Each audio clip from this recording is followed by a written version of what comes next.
Today's podcast is a conversation between me and my dad. My dad lives in Winnipeg. I live in Montreal. I haven't seen him in person for about a year and a half. Like so many people in the world right now, we are separated due to the virus. We are separated in physical space. But today, for about an hour and a half, we had a conversation. It's one of the great things about starting a podcast, actually. You have an excuse to ask deep questions and to take a conversation in directions you might not usually go. So today I asked my dad about his experience as a traveler when he was very young. In the summer of 1969, he traveled through Europe solo, hitchhiking, backpacking, going all around Europe. And I knew that fact, but I never had a real long conversation asking about it. And today was the perfect chance to do just that. I also asked some other questions like, what's it like growing older?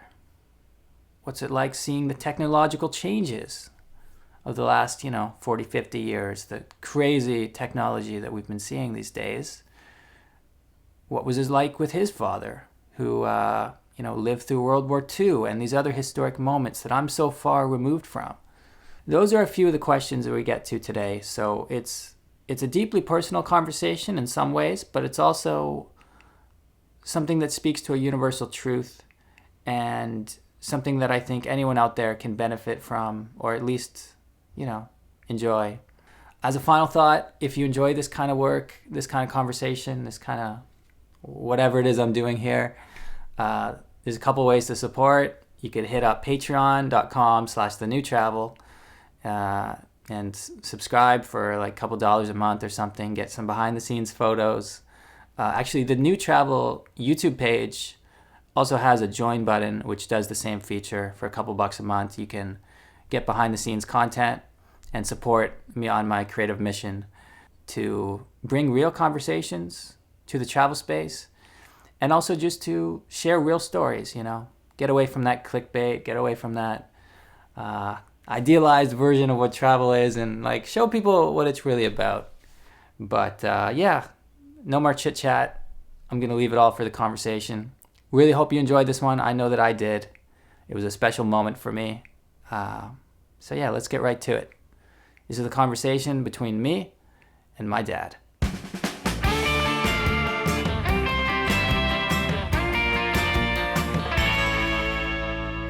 There's so many things we could talk about, and I was playing over this conversation in my mind a little bit over the past hour, just thinking about all the conversations we've had over the years, and how sometimes when it's someone like your father, you might talk to them a lot, but you don't always go deep into the subjects that really matter, or you don't always take the time to ask them what their life was like when they were younger, or what the experience has been like growing older.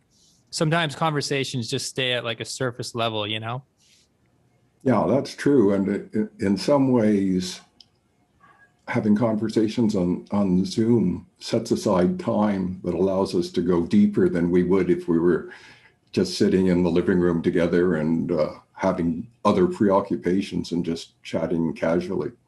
Did you have a lot of conversations with your dad, who of course is my grandfather? Did you, spend much time talking to him about, hey, what was life like for you, in the first half of the 20th century, the time that you never got to know? I had quite a few conversations, but in retrospect, I wish I'd had more. As I look back on my life and how it intersected with my dad's life, I've questions now that unfortunately I can't ask him because he passed away in 2001. Is there any question that you wish you had asked? No specific question, more about his life before I came into his life. I know bits and pieces, but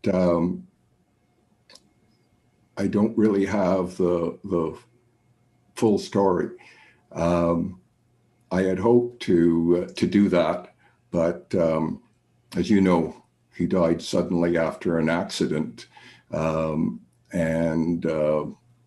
it just is a perfect example of don't delay doing things you'd like to do because the opportunity may not come again. For those who don't know, I just turned 30, which is definitely a like turning point in life. Doesn't feel like it. I mean, I still feel as young and immature as I ever have, but I'm sure looking back, it'll be like, okay, the 20s and then 30s, it's distinct stages of life. You recently turned 70. Mm-hmm. You turned 70. So you're 40 years ahead of me, which means you've had a very different life experience. I mean, some people have kids when they're 20 or 25. The gap between us is a bit more. So for us to talk about your experience when you were young versus mine, there's a good gap. And then your father, I mean, there was also a decent gap as well, right? So like when was your father born? What year was it? He was born in 1915. Wow. And so he'd be well over 100 by now. Oh, yeah. So he was 35 when I was born, which again was old, but of course the Second World War intervened, and obviously my mom and dad put off family until the war was over. Was that ever a topic of conversation? Like the war, was that ever something that you found yourself asking about? If you did he answer? Or was it just sort of a collectively traumatic moment that people didn't really want to discuss? Well, one of the things growing up in the 1950s and 60s, there was a huge amount of programming on television about the Second World War. So we were often watching those programs together. And not just American productions, there was also a weekly program called Canada at War that focused on the Canadians. And I remember watching that together with Dad, and it elicited a lot of questions, mostly in general. He didn't talk a lot about his own war career. He was in the Air Force, but because he was colorblind, and in those days, colored lights were used to control aircraft movement at airports, he wasn't a pilot. He served as what was called an equipment officer, which would now be considered a logistics officer. So he managed the things that helped keep the Air Force running. And he was posted in various places across Canada, on the West Coast, shortly after the Japanese attacked Pearl Harbor, and Canada was worried about Japanese attacks. He was also posted in Gander, Newfoundland, at a time when Newfoundland was a separate independent country, not part of Canada. And, wow. So that's fascinating. When did Newfoundland become part of Canada then? It joined in 1949. And wow. One of the impetus to move that forward was the influence of Canada during the wartime and the amount of investment that was made. The major Air Force base at Gander, which was used not only by the Royal Canadian Air Force, but also the Royal Air Force, and once the Americans joined the war, the United States Army Air Force, as it was called at the time. And it was a critical base because Newfoundland sticks out into the Atlantic, and it meant the aircraft built in North America could be ferried via Gander to the United Kingdom. And so it was a critical element of the Allied war effort. And Dad was there while the Canadians were building their new air base at Gander. So let's jump forward a couple of decades. What was life like growing up in the 60s? Well, it was quite interesting because there were sort of two tracks. One was the threat of nuclear war that would destroy us all. And on the other hand, the world was opening up in a way that no other generation had a similar opportunity. As the post-war generation, at least as a Canadian, I didn't face being conscripted and being sent off to a war. And I do note that, of course, Americans my age were facing conscription to go and fight in Vietnam. Also, the means of transportation were changing. The 60s were the first decade of jet travel, and the cost of air travel started to drop dramatically. And aircraft were overtaking ocean liners in terms of transporting people across the Atlantic, and ocean liners were very expensive. So when I was younger, the thought of getting to Europe was really beyond comprehension, because I just didn't see how that would be possible. And the age of jet aircraft changed that totally.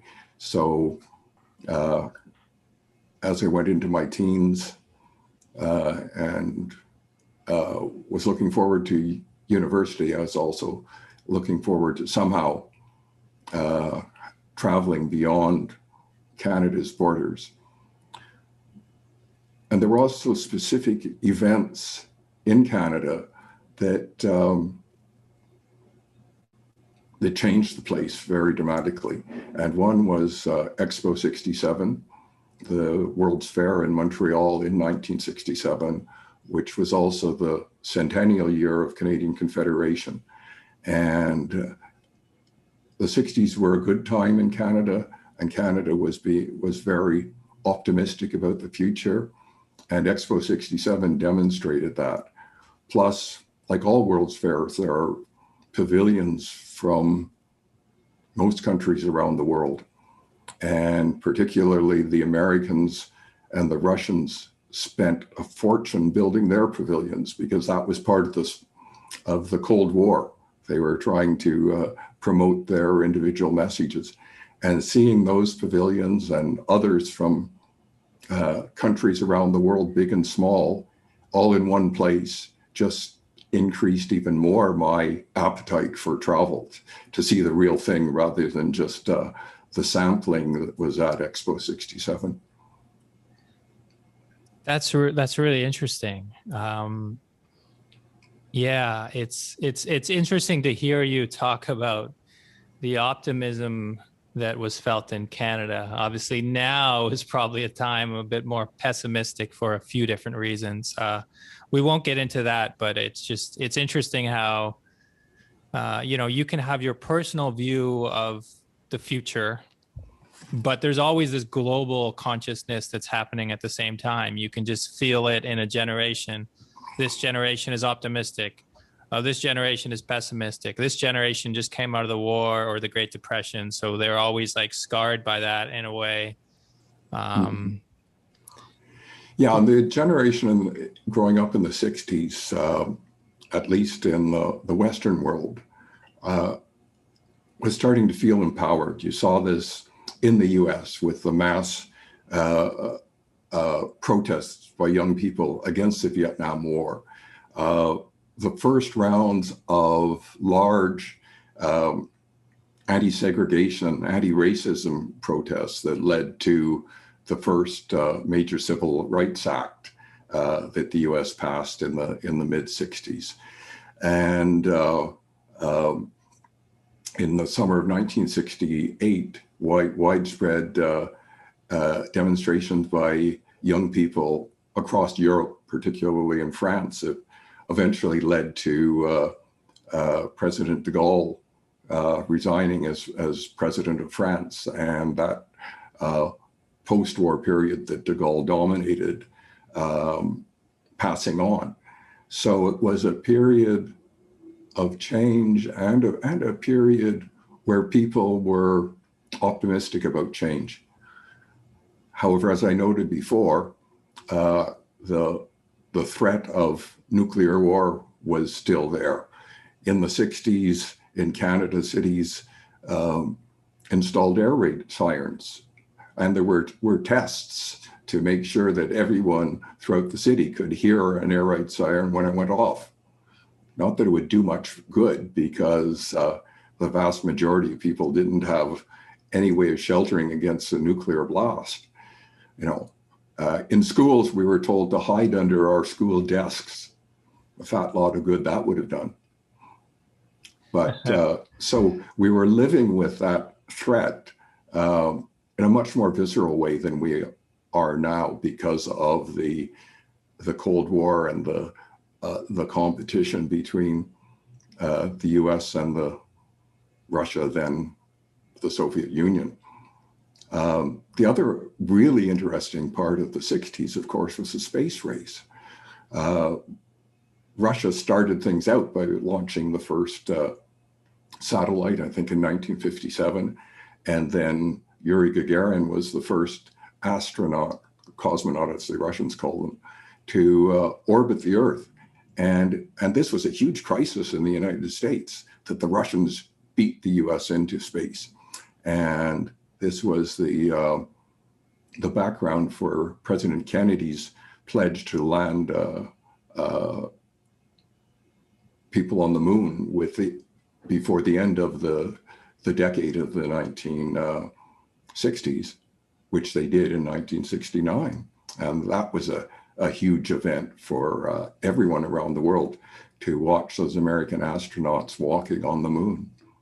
At the tail end of this crazy decade, full of so many highs and lows, and full of the optimism for the future that was indicated by things like Expo 67, and also the downside, the existential threat of nuclear war and the tensions geopolitically and stuff like that.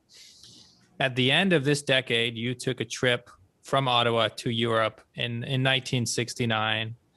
And I don't know all the details. I know that you took it. I know some of the places you went to, but why don't you share for me and for everyone, like why you took that trip and how it came to be?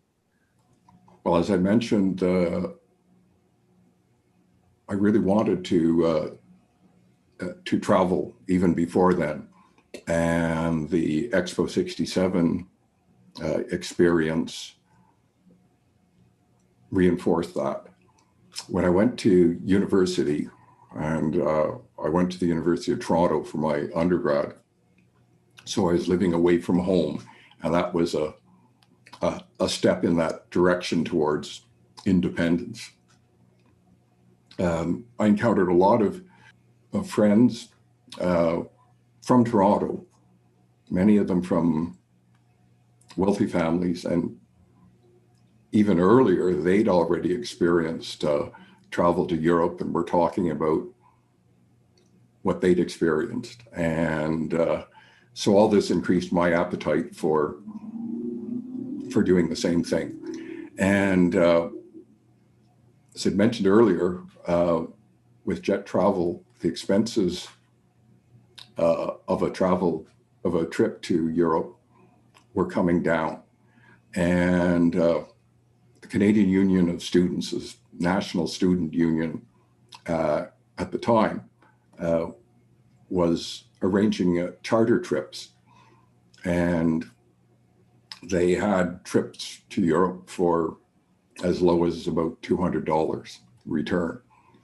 And I felt I could afford that. It was a year or two of guidebooks like Europe on $5 a day.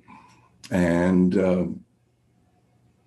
you could get along in parts of Europe for $5 a day at that time. So I figured my savings would cover a trip, and I talked to mom and dad about it, and they were supportive. And so I booked a charter. And the charter I booked was a really neat one. It was to go to Moscow, and from Moscow take a 3-week tour of Russia, from Moscow, ending up in Leningrad, which is now St. Petersburg, and then a return flight from London at the end of the summer. Unfortunately, that trip was canceled, and the supposed reason was lack of interest.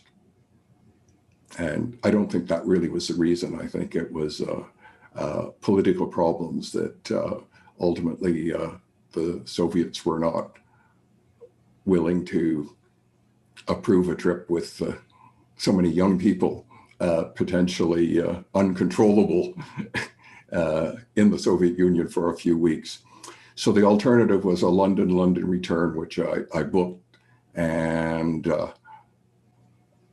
I left early June and was back in Canada, I think, first week in September. So I know you went to a handful of countries. I don't know if would you like to tell the narrative of where you went to, or do you want to?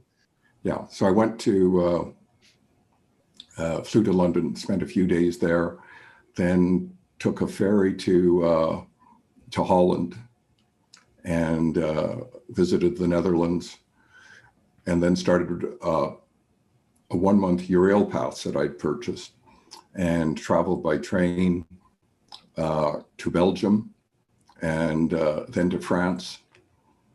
And from France went to Germany and Switzerland and Austria and Yugoslavia, which was interesting because it was a communist country, but was opening up to the West more so than other countries. So I was able to get a visa and have a quick visit there. And then to Italy. And as this trip came into formation, my mother expressed an interest in visiting Italy and Greece and having me join her for that part.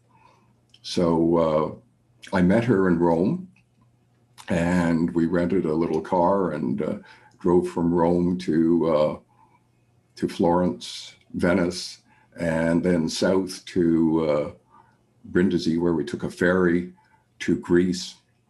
And in Greece, after spending a few days in Athens, we took a bus tour that went to many of the historic sites. After that, I flew back to Germany, and now my Eurail pass had expired, so I started hitchhiking and headed to Hanover because I wanted to visit Berlin, which was then divided into East and West Berlin. And there was no road connections, but there were discounted flights from Hanover, Germany into West Berlin. So I did that and visited West Berlin, and also had an excursion for a day into East Berlin, which I can talk about later if you want. Afterwards, flew back to Hanover and then hitchhiked to Hamburg. Oddly enough, ran into a Canadian who had rented a car, and I shared expenses with him from there through Denmark, Sweden, and Norway. He returned, and from Norway, I took a ferry to Northern England, to Newcastle, and headed up into Scotland. And after some time in Scotland, went back to England and London, and it was time to fly home. What a journey. Oh, it was a real experience. And even though I covered a lot of territory, most of the time I didn't feel pressed, because the only real date I had to make was meeting my mother in Rome, and getting back to London to fly back to Canada. Otherwise, everything was flexible. And so if I was in a place and I wanted to stay longer, I could. If some place wasn't as interesting as I thought it might have been, I could move on. Yeah, and I think that's a timeless piece of advice right there. It's a way I also like to travel. It's something that a lot of newer travelers might overlook the tendency, especially when you're going to a foreign land, can be to plan every detail, plan every step along the way. Last thing you want to do is arrive at a city and you don't have anywhere to sleep, you know. So people want to plan, but in some sense, the best way to do it is to have a beginning and end, and maybe a couple of dots along the way that you can connect. But that allows you the freedom to go and to meet people and to experience things that otherwise you'd never have the chance to do if you just said, sorry, my ticket's booked. I'm off tomorrow, you know? Yeah, no, that's absolutely true. And having that flexibility meant that I could follow up on doing things that I hadn't planned. Staying for the most part in youth hostels, I would run into other kids of my own age who are traveling. And, over supper, one of them would be saying, tomorrow I'm planning to go and visit da da da da. And I hadn't thought of that, but I'd reply, that sounds interesting. And he'd say, let's go together. So lots of the places I explored were on that basis. The other thing that I realized was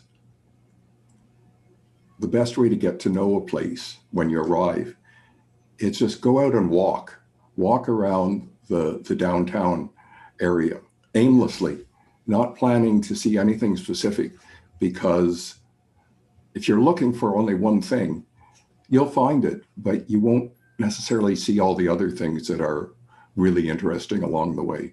And I think that's timeless advice. I would recommend that to anybody who is traveling. Get out and just walk around the place, and don't worry about plans until you get a feel for where you are. It's a good metaphor for life too, I think. Not being afraid to just get lost sometimes and see where experience takes you. You know, there's, after just hearing all the countries you went to, there's so many different moments and so many different stories we could dive into, but I want to keep it broad just for a moment, and you can take this question wherever you'd like to take it. 1969 is not so far after the end of that war that we were discussing earlier. I mean, we're talking less than 30 years. 24 years to be exact. Yeah. When I visited Europe, and when I just take a train from France to Germany or what have you, and I see how everyone is just living in peace, and so it just feels like that war was just a completely different world, and people have completely moved past it. And it's kind of remarkable, and it's beautiful in some ways, after hearing the horrible history stories, how people can live, not to over romanticize. I'm sure there's some people who have their grudges, but generally speaking, society seems to be in a good place. What was it like for you? Were there still like remnants of the past? Was there tension between different countries? Were there scars from everything that had happened? In various places, yes, there were. In Western Europe, some examples of historic buildings that had been damaged during the war and hadn't been entirely rebuilt. There were tensions sometimes when, even among young people, when people from Germany or France met together. I think there was, among young people, generally a sort of a implicit agreement that you don't ask the question that was very common among Canadian kids when we were young. What did your dad do in the war? Well, you don't necessarily ask that of a kid whose father may have been fighting your father. So that was definitely different. the place where it was really brought home to me was when I was in Berlin. And well, West Berliners couldn't go to East Berlin. Tourists were able to visit East Berlin for a day. And there was one subway station on the West Berlin U-Bahn or Underground Railway that actually stopped in East Berlin. And tourists like me could get out and apply for a visit for a day, which I did. And I remember walking down the Unter den Linden, which is the broad boulevard that leads up to the Brandenburg Gate in the center of Berlin. And the gate was part of the wall separating East and West Berlin. And walking along this street lined with big buildings, a lot of beautiful pre-war apartment buildings and others. Almost every building was scarred with bullet marks. There were vacant lots full of rubble where buildings had been destroyed in air raids. And so the reality of what the war did was brought home to me. And the Cold War too was in that sense. There was one surface place where things like prisoner exchanges could be made, and anybody who's seen a spy movie from that period probably is aware of Checkpoint Charlie, which is where these places, where these exchanges took place. And I got into my mind that I wanted a picture of Checkpoint Charlie from each side, from the west side and the east side. On the west side, there was no problem. It was in the American sector, and they didn't care if you were taking photographs. On the east side, from a fair distance, I got my camera out and took a picture. And at that point, East German Guard started gesticulating to me to put the camera away, and going like this, no pictures.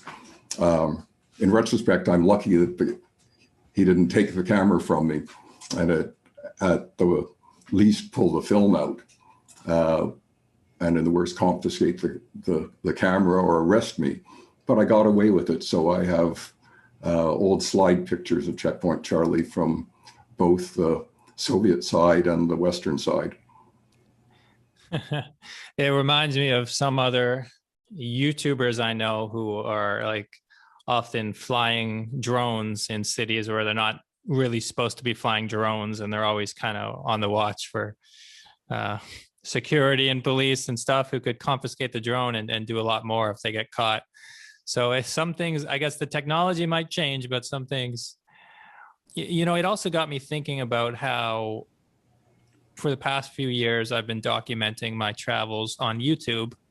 And generally speaking, the younger generation, myself, and even more so people younger than me, it's just become like second nature to film everything, document everything, photograph every meal, share that with your friends. In what ways, if any, did you document your travels? You mentioned the camera. Was that something you were actively using, or were you not worried about documenting? Was it not even on your mind? Well, it turns out that the pictures that I took became the major documentation of the trip. I didn't keep a trip diary. In retrospect, I probably should have, but I did take a lot of pictures. Of course, I was still dealing with film, not digital cameras, which were several decades off, and it was expensive, which meant that I had to think twice about the pictures I took because I knew I had to pay for the eventual developing of the film. And the more rolls of film I had, which were ultimately in the dozens, meant that that was kind of expensive. Occasionally, if there was something I really wanted to have a record of, I did bracket it, taking 2 or 3 pictures with different exposures and so on. But mostly it was take one shot and hope it turns out because of the cost. Plus, deciding this is nice, but it's not worth a picture because of the cost. And that's a very different situation from being able to use a digital camera today. Or a cell phone. Yeah, those days are long gone, I think. That's true. But when you mention the cell phone, the other thing that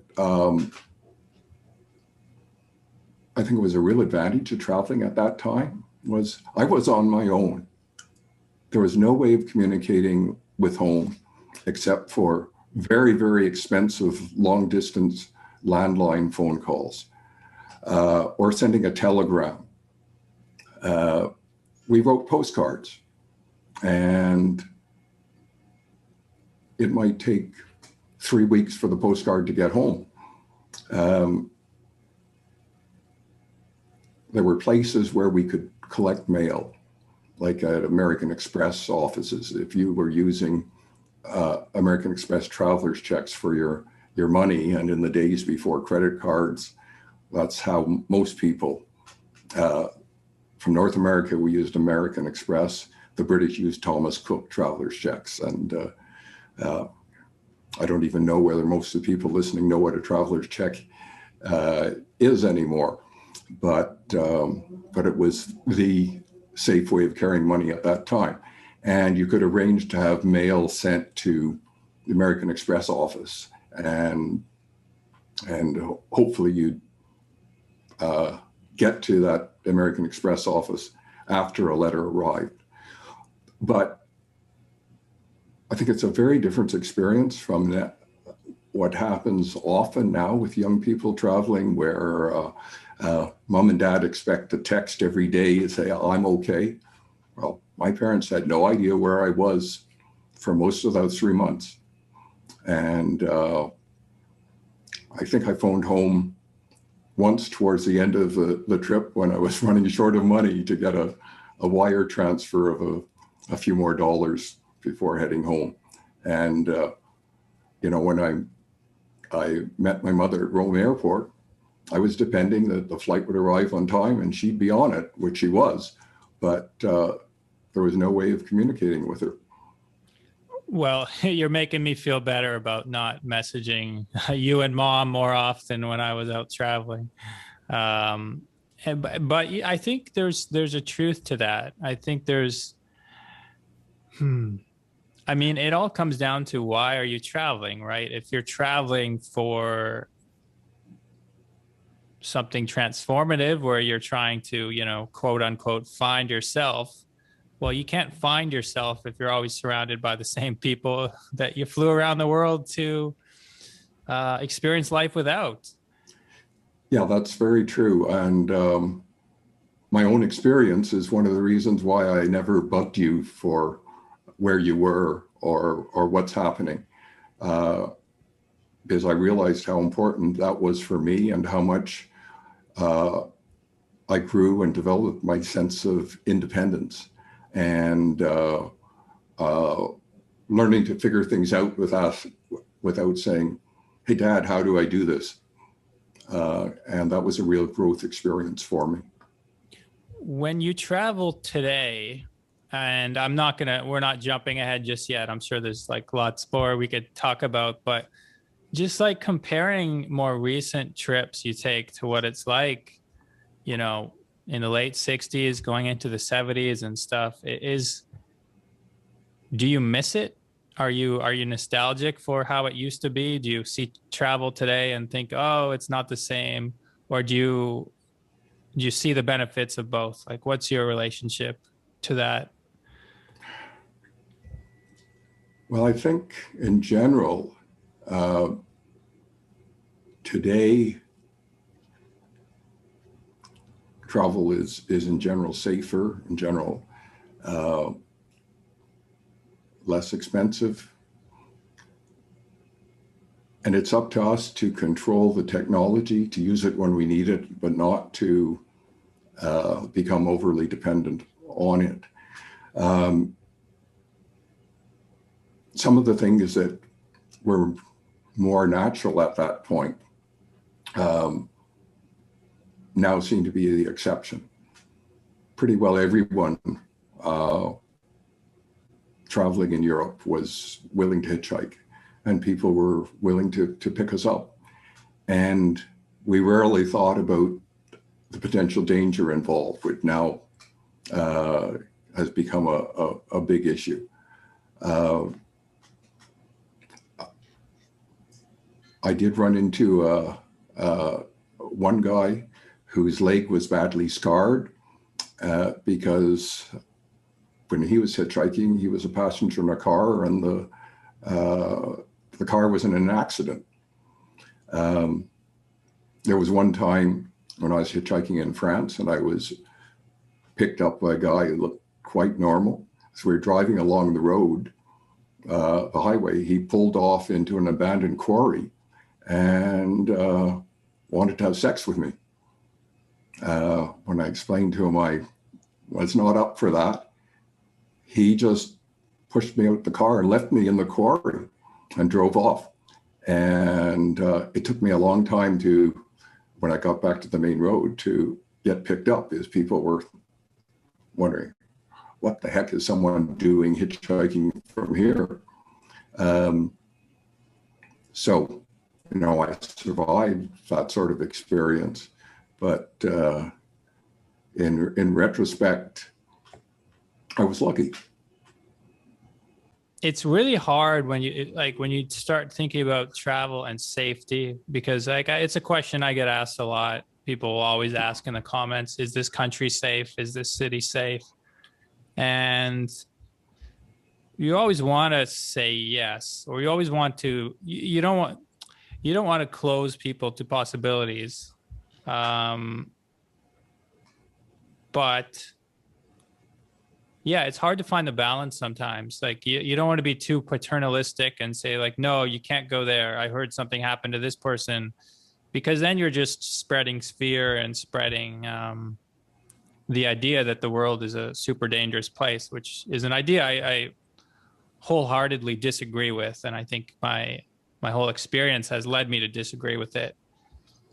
However, there is a certain like street sense you need to pick up, and depending on someone's experience traveling, there's levels to the game, right? Like your first trip overseas, maybe you shouldn't go straight to Pakistan or, you know, Syria or whatever, because like, even if people can travel there safely, you just might not be ready for the cultural difference, or like certain things like that. Like maybe there's certain destinations where, you really shouldn't be hitchhiking here because there's gang activity and they're known to pick up hitchhikers. And these kind of things, like you almost need to get burned once to like know where the limit is sometimes. And you just hope that it's not too serious of a situation.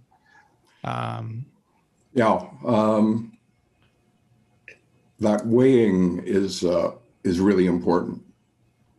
But life involves a certain degree of risks. And what we miss by being overly cautious is often what's really, really memorable. And some of the people who picked me up when I was hitchhiking it was just amazing. When I was hitchhiking along the Autobahn to Hamburg, I was having trouble because the police would come along and broadcast over loudspeakers, get off the Autobahn, you're not allowed to hitchhike here. which meant you could only hitchhike at interchanges. And if there wasn't a lot of traffic, you could be there for a long time. And I was having that experience about 20 miles outside of Hamburg. And I was hitchhiking from where there was a bus stop, and a German city bus came up, and the door opened, and I was shaking my head saying, I'm not waiting for the bus. And the bus driver started speaking to me in perfect English and asking me where I was going. And I said, I'm trying to get into Hamburg. And he said, listen, I'm finished my route in half an hour. I'll come back and get you then. And I was sort of skeptical, but I figured I'm not having any luck hitchhiking, so I'd wait the half hour. And sure enough, he pulled up, and driving into town, he asked what my plans were, and I said I was hoping to stay at the youth hostel. He said, I've got a sofa in my apartment. You can sleep there if you want to. So I took him up on that. And of course, as we were driving, I was asking him where he learned his English, and I had suspicions because he spoke English with a distinct Irish accent. And so he told me he'd spent a couple of years in Dublin, and he learned to speak English by going to movies and just listening to English-speaking movies long enough that he could understand what was being said. And it was a great experience to be able to see Hamburg through his eyes and get advice from him as where to go. Another example, I was hitchhiking from the Scottish Highlands to Glasgow, and I was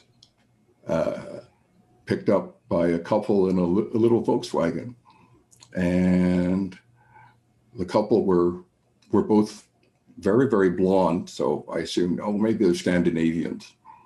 But as we got to talking, they turned out that they were from Portugal, and they were on their honeymoon.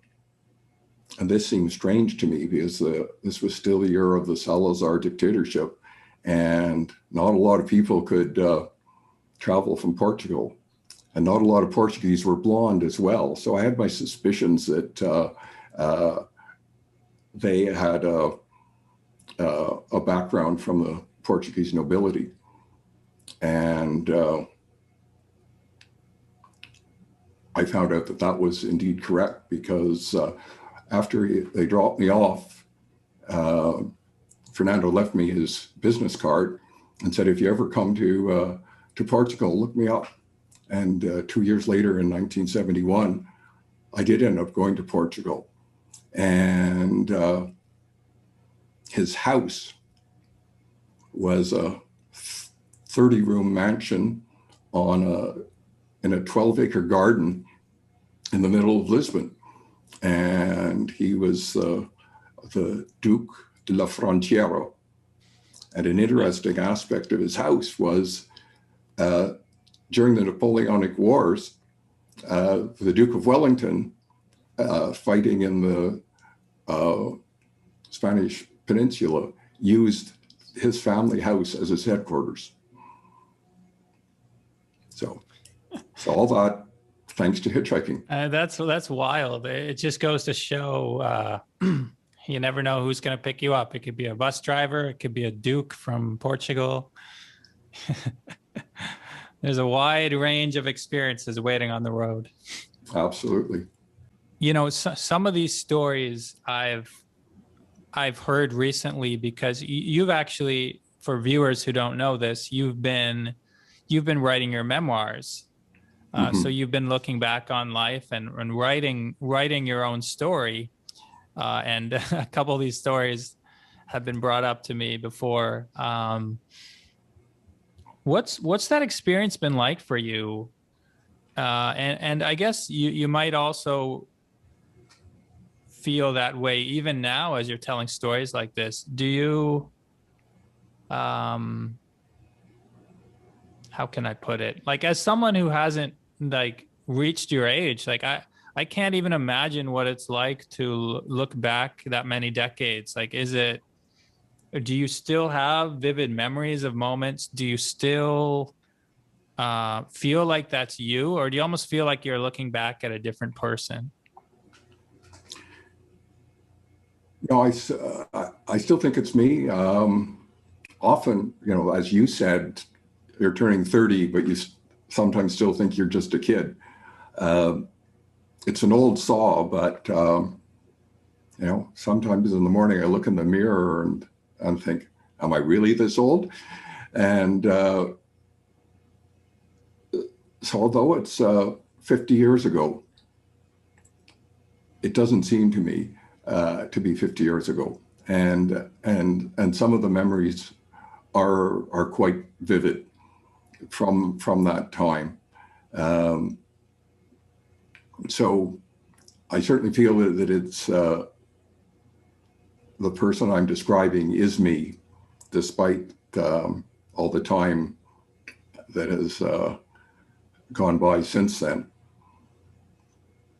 And of course, one's perspective changes a little bit too when you have children. And I see you and your brother having experiences that aren't necessarily exactly like what I had, but analogous to what I experienced. And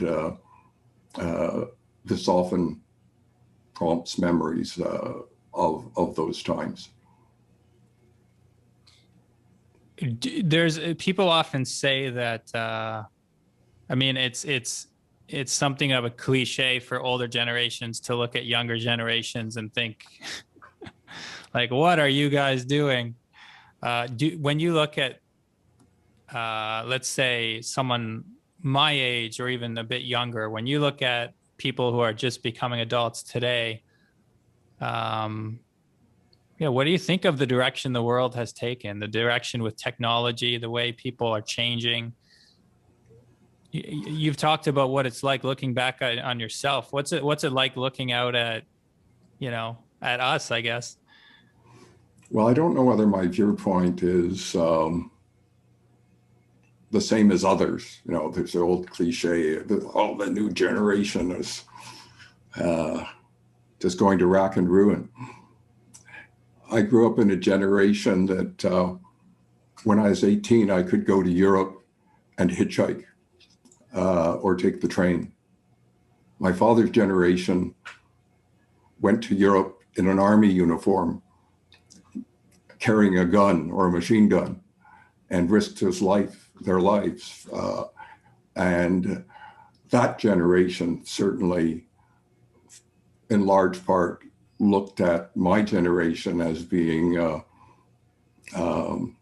lazy and selfish.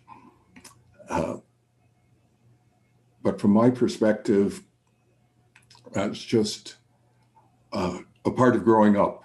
And so, particularly looking at you and your brother, but also young people, other young people, I try to put myself in your place at that same age and think I probably wouldn't be behaving much different than you are. This might be a more open view than a lot of people my age have, but that's me. There's a lot more we could touch on your trip. But one thing that's been on the back of my mind, you mentioned the moon landing in 1969. You were in Europe when that happened. Do you want to maybe share the story of how you found out about that and what it was like? Yeah, no, it was actually, looking back, was an incredible achievement given the technology at that time. Of course, the Americans had been working up to this for quite some time. They'd had unmanned missions to orbit the moon and then manned expeditions that orbited the moon and tried to drop uh, a landing module on the moon before they took the step of actually putting people on the moon. So as I was traveling and looking at the news, I knew this was happening. And it coincided with that time I was in Greece with my mother.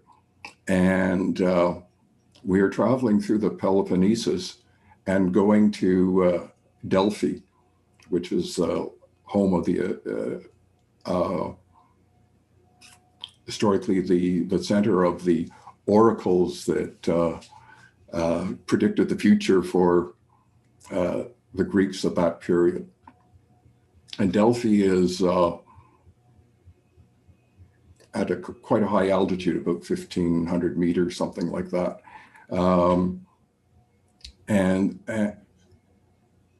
And it's full of pine trees and smells of the pine pitch, which reminded me of Canadian forests. And it was while we were there that the Americans made the landing. And for me, it was a little bit of a connection to being in such a special and remote place on Earth that it was at that time that the Americans landed on the moon. When we got back to Athens, it was very interesting because at that time, very few people in Greece had their own television. And the stores selling televisions had left televisions on in their show windows. So throughout the night, the people in Athens could go out and watch what was happening on the moon. As we drove back into Athens, we saw these clusters of people watching from the sidewalk what was going on in the moon.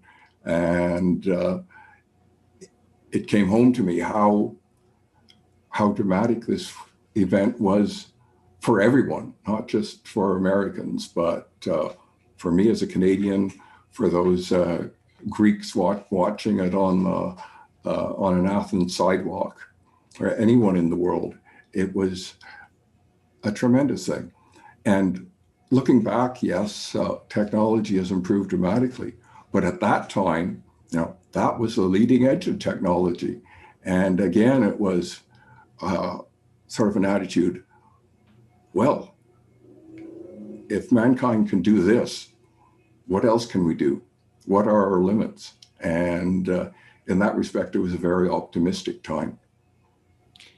I don't know how closely you've been following, SpaceX, and Elon Musk obviously has plans to continue eventually sending manned missions to Mars. And I guess the long-term vision is to eventually build a colony on Mars. Is that something that you like when you hear things like that? First of all, are you paying attention to those ideas? Does that bring you excitement? Do you see this as kind of a new generation's race to Mars? Or do you see it as like this this is beyond my time? Like we've run our race and now someone else can think about this. Like what do you think about when you hear about the plans with Mars? Well, I'm fascinated by the technology, the fact that we've reached a point where a private company like SpaceX can launch its own rockets, and not only launch satellites or take astronauts to the International Space Station, but has developed the technology so that the booster rocket can be brought safely back to Earth and reused. This is tremendous. In terms of going to Mars and actually creating a colony on Mars, on the one hand, the development of technology to do that is wonderful. On the other hand, I look at our own planet and the money and effort we need to spend to get it healthy again. And I think, should we be spending money on Mars expeditions, or should we be spending that money to reforest and to provide good health care for everyone? And I think we have to clean up our own neighborhood before we go and visit other neighborhoods in the universe. Yeah, you have to wonder sometimes if the idea is actually to benefit all of humanity, or if it's sort of like a billionaire's escape plan. Like, you hear Jeff Bezos from Amazon is also looking at space now, and it's like, are these billionaires just looking at the direction of global warming and say, well, we need to invent ourselves a exit strategy for us, and the rest of you can stay in this apocalyptic Earth? Or are they actually doing it for the benefit of everyone? Well, I think the general answer is from the pictures of the Earth that have been taken from the space station. We're still the blue planet. We're the one with the livable environment. We don't have to create an artificial environment under a dome or whatever on Mars to live there. And even if there were a colony there, I mean, we're talking about travel. Where would you rather travel? To a dry, arid mountain range in Mars, or say the South Pacific? And I'd vote for the South Pacific myself. And that's why I think we need to pay attention to this planet first. It's great to have that technology, but like a household budget, we may want to buy that new widescreen TV, but we have to feed ourselves first. And I think our priority needs to be looking after Mother Earth. Yeah, well said. What other technology has surprised you the most? We're talking on a video chat right now, which even 5 or 10 years ago would have been pretty unthinkable to have a quality call like this, seated, thousands of kilometers away. What is it about your life today that, do you ever stop and look around and be like, never thought I'd see the day we had this? Well, I think the ease of communications that you're referring to is a perfect example.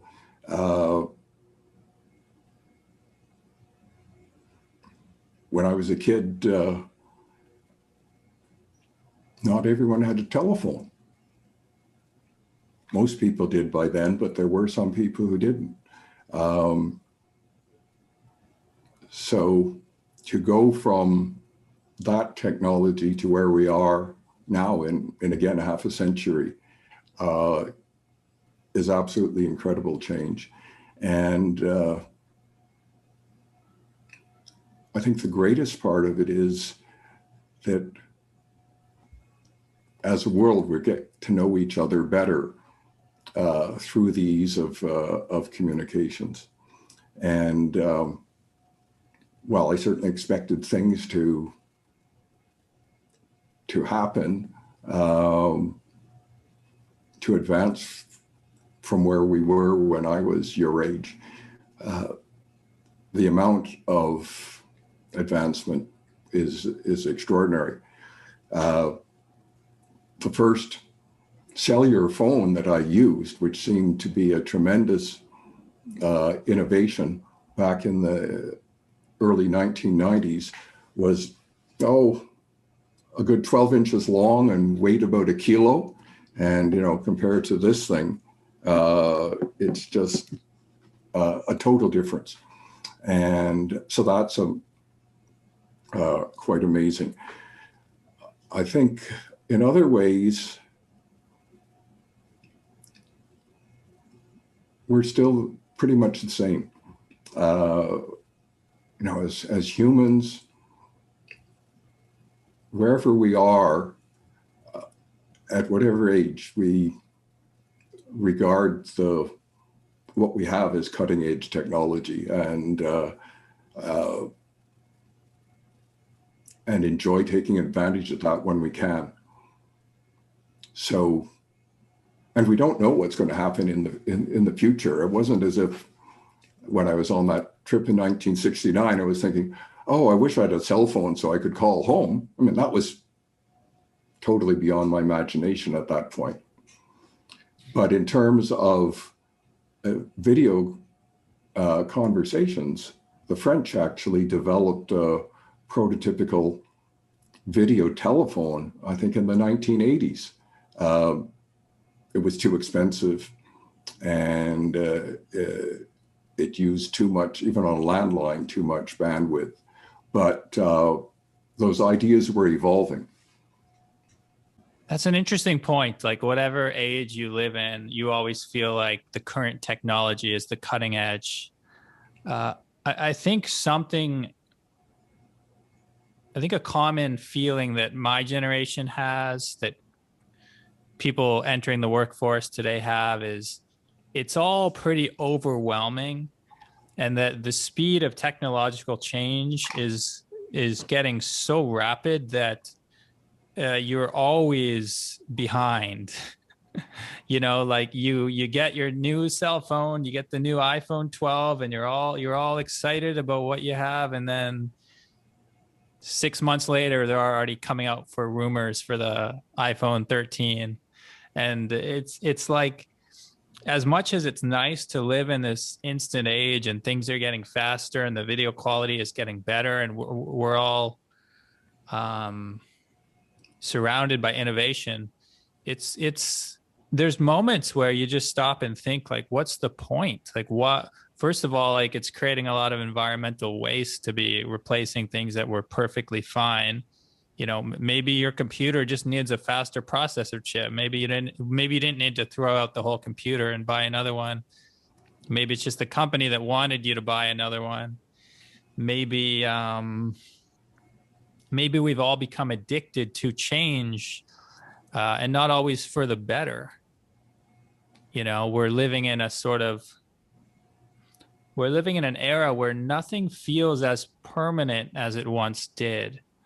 And maybe you can't relate to that idea so much, because I know in some ways, like you still, I think you still read a lot of newspapers, and you still, well, newspapers aren't too permanent, but you still read a lot of books. You still might exist in a way that the kids coming of age now don't. And yeah, it's just, as a YouTuber, it gets me thinking, like, YouTube as a platform has changed so much in the past 5 years. Will it even exist in 20 years? Will this huge catalog of work that I'm making have the longevity of, I guess, the artists or filmmakers of the past? Or will all these, like, endless moments that everyone is documenting, will it all just be like digital waste one day? So it's interesting to step back and wonder, like, things are accelerating, things are getting faster, quality is getting better, communication is virtually instant, but, like, where is it heading to? I think the point you make about waste is really important. I'm doing this interview on my desktop computer, which I bought in 2008. I don't think too many people are using computers that are 13 years old, and yet it works fine. The basis of it still supports all the new software that, like Zoom, that didn't exist in 2008. The other thing, it goes back to my remark that wherever we are, people think that this is the cutting edge of modernity. I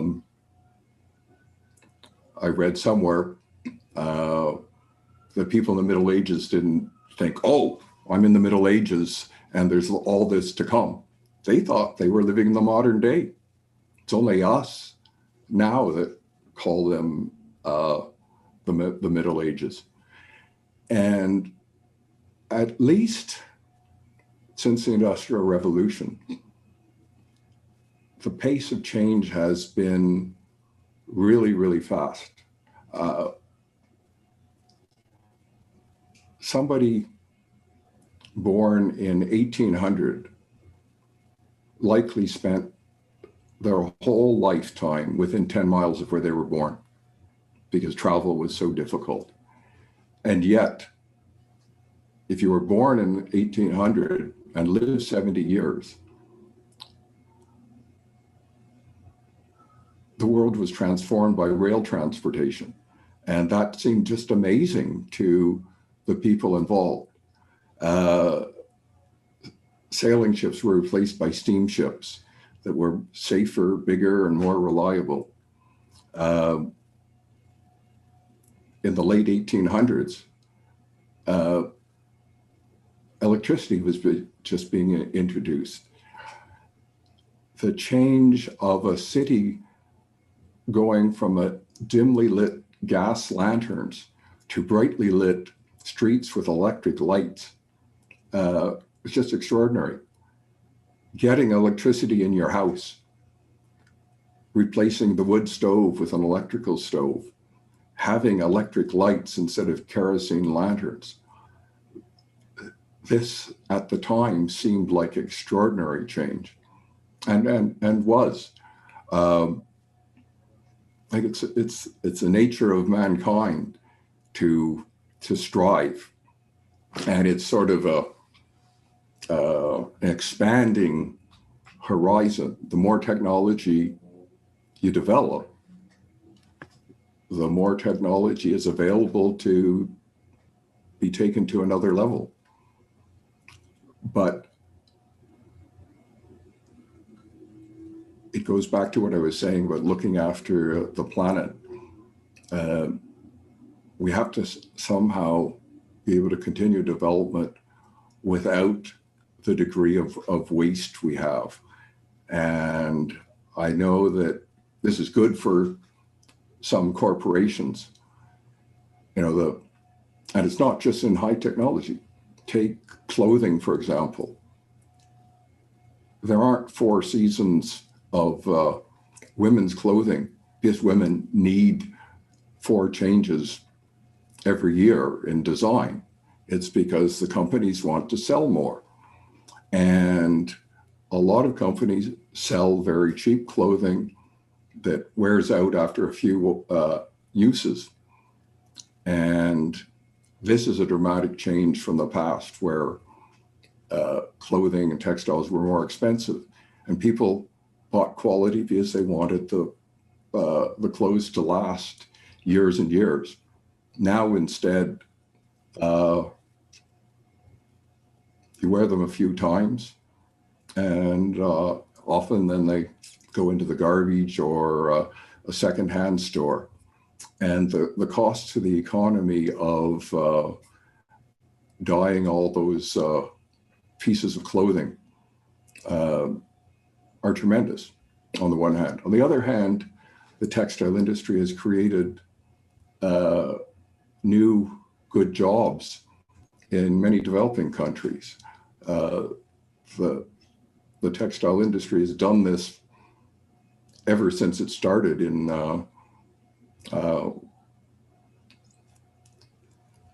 Europe, and particularly with the Industrial Revolution and big textile plants in the UK.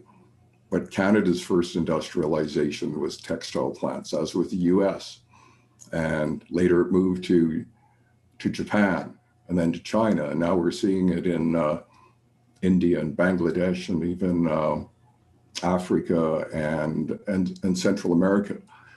So it's good in that way that it's creating jobs and new technologies, but the wastefulness of it is something that we have to deal with as well. So you've gone back to this theme a couple of times, the importance of focusing on Earth's environment. Earlier in the conversation, you talked about the threat of nuclear war, which I guess technically has never disappeared. It's just sort of faded into the background a bit, thankfully. Do you see our situation with the environment as being in parallel to that? Do you see it as sort of the new biggest threat facing humanity? And are you worried about the future, seeing how the environment is going? This is for anyone who, in case someone 50 years from now, 100 years from now is living in some apocalyptic wasteland. This is the year 2021 we're talking in. And I guess by now, most people, at least believe in climate change. It's widely understood. That wasn't the case even, 20 years ago or so when, presidential candidate Al Gore was talking about it. And a lot of people thought he was loony even back then, didn't they? So I guess the question is two-part, any comments you have about the global shift towards awareness, and then again, are you worried about the next step?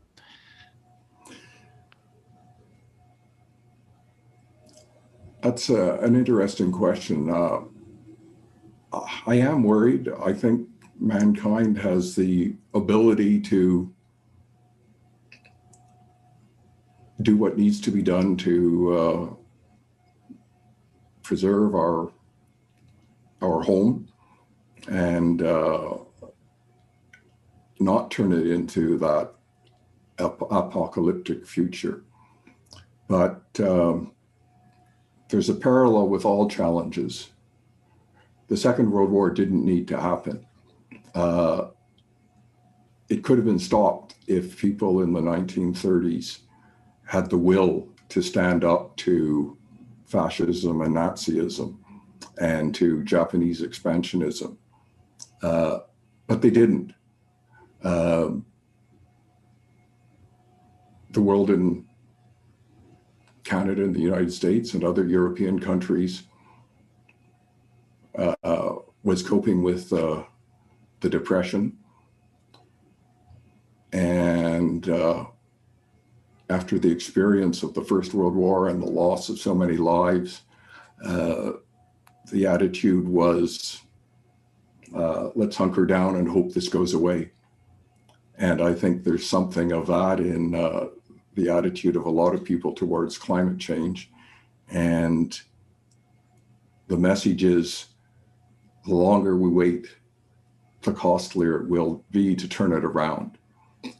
Just like your grandparents' generation had to pay with so much flesh and blood to end Nazism and fascism.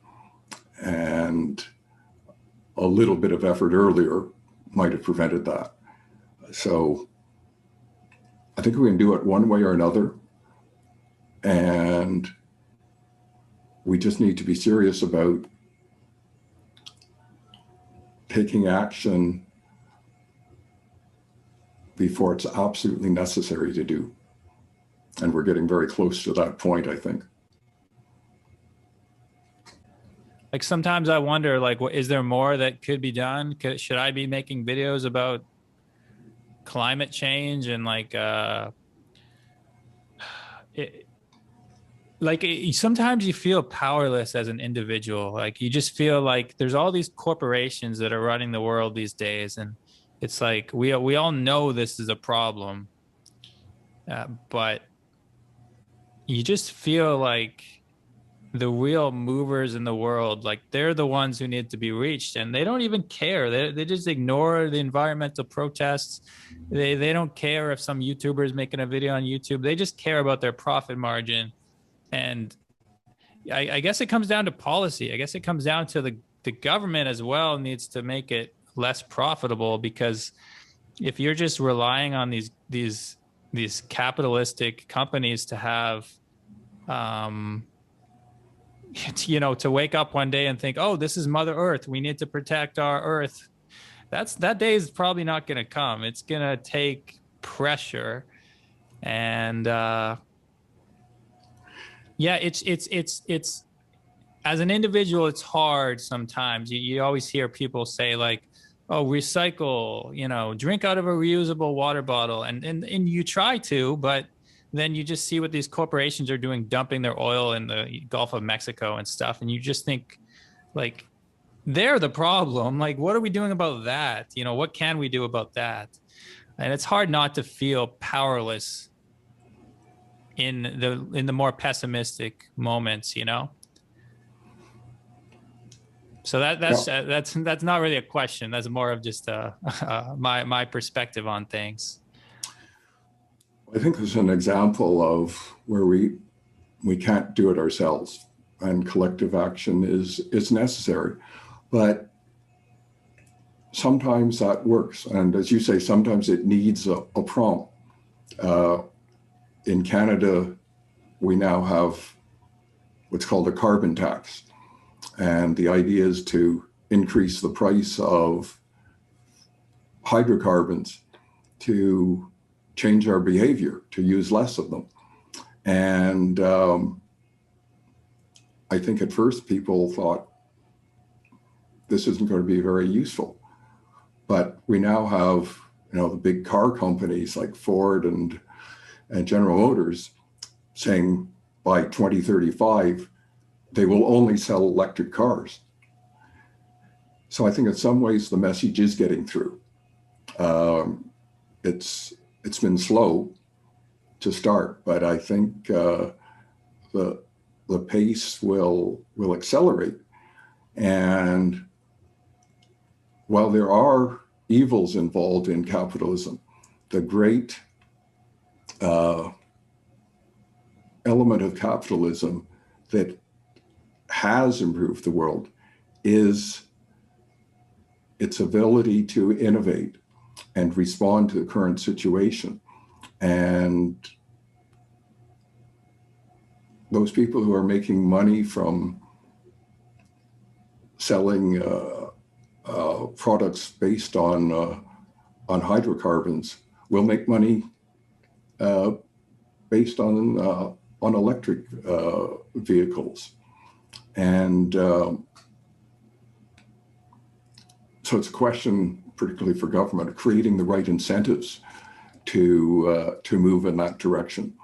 Dad, I wanted to ask you a couple really quick, rapid questions, I guess. One of them is from Nari.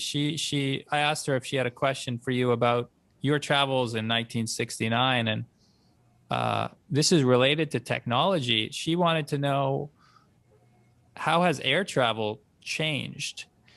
And she mentioned that in her country, in South Korea, where her parents were living, like 1969, just even to get a passport was rare. Like very few people were traveling internationally. The idea of getting on a jet to go overseas was a very, I suppose, a very exclusive and a very new thing. So maybe you could comment on what it was actually like and how you would compare it to today.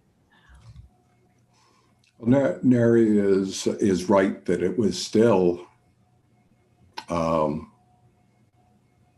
very much a novelty and limited in numbers. I was privileged that I could afford to do that at my stage of life. And it was just at the beginning of that transition. That first trip I took to Europe was on a Douglas DC-8, which is a 4-engine jetliner that had come into service in the early 1960s. And the technology, particularly for navigation, was unbelievably primitive compared to what we have now, with GPS and so on. But the pilots were trained to fly with the available technology. In terms of the passenger experience, it was probably better in general. There wasn't a race to the bottom yet in cost. The food was edible on the plane. You had metal knives and forks. It was before the era of hijacking. Literally, after showing your ticket and checking your bags, you walked onto the plane. There was no security checks whatsoever. And in that respect, things were better. But from a passenger point of view, the flying experience was generally the same, but with a little more legroom and better food. And smoking, there was smoking on airplanes back there then too, wasn't there? That's right. There was a smoking section of probably about half the plane. And of course, the smoke didn't necessarily all stay in the smoking section. I was going to say, I think the whole plane would quickly become a smoking section. Yeah. So that's one element where things have improved a great deal. The other thing, looking back, jet aircrafts seemed a lot more reliable than the propeller-driven aircraft that came before. But the reality is, looking back 50 years, the safety records of flying on aircraft at that time were not nearly as good as they are now. Something we don't generally think about. And I didn't think about it at that time in 1969 either. I didn't hesitate about getting on the plane, but in retrospect, I realized that the aircraft I fly on now are a lot safer than the ones I flew on then. Well, Dad, first of all, I want to thank you for sharing all the stories you shared today, and coming on the podcast. And I've had the pleasure, obviously, of talking with you quite a lot in my life, but other people who haven't heard from you, I know they've really appreciated this. So yeah, first, I just wanted to show some gratitude for you being open to doing this. Well, it's been fun. Obviously, my life is interesting to me. I hope some of the things I said have been of interest to listeners.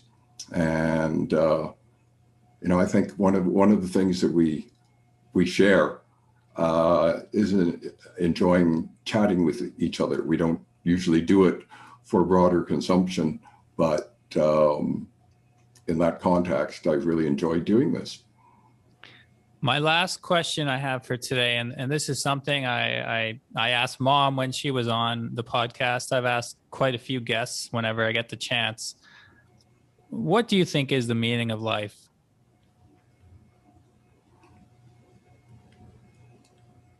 That's a tough question. I saved the easy ones for the end. So, I mean, the reality of life is the only certainty after we're born is that we will die.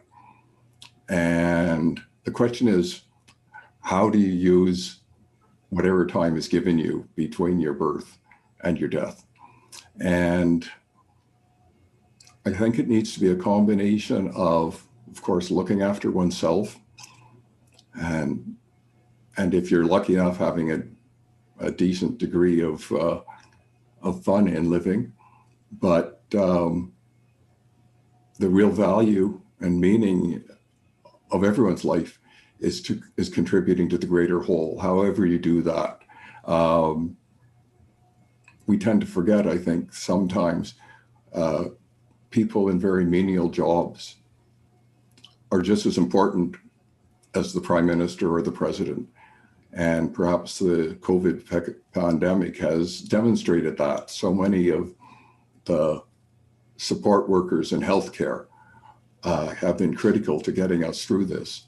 And they don't make a lot in their jobs, but